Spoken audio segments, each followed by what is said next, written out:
Hello and welcome to my channel. I have another question, and the question is, what is the majestic plural and how is it used in the Bible? The majestic plural, also called the royal plural, is the use of a plural word, such as the pronoun we or us, to refer to a single person.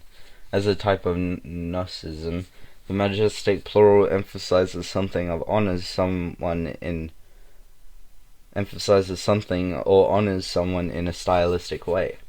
Basically, when a member of royalty referring to himself says we instead of I, he is using the majestic plural. For example, Queen Victoria, upon hearing a tasteless joke, is said to have replied, "We are not amused." The ancient Hebrews used the majestic plural, and some examples are found in the Old Testament, but the construction is not unique to Hebrew. The Latin language also had what the Romans called pluribus majestatis. And as has been noted, English sometimes uses it as well.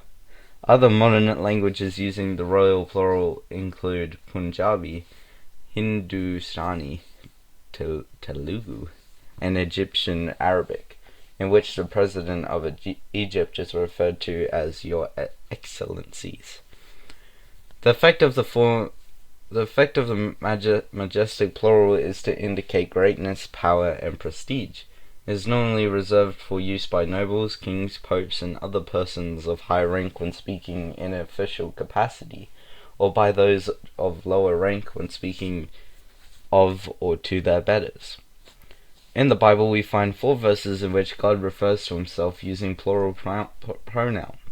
The most well-known passage is Genesis chapter 1 verse 26. Then God said, "Let us make mankind in our image, in our likeness." See also Genesis. And the one God is speaking of himself in plural form, us and our. This is perfect example of the majestic plural. God's divine greatness and transcendence are emphasized through the simple use of pronouns. The majestic plural is also found in one of God's most common names in the Old Testament, Elohim.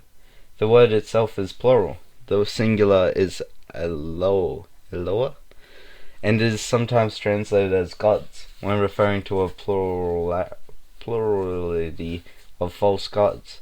When it refers to one true God, Elohim plural is correctly translated as God singular.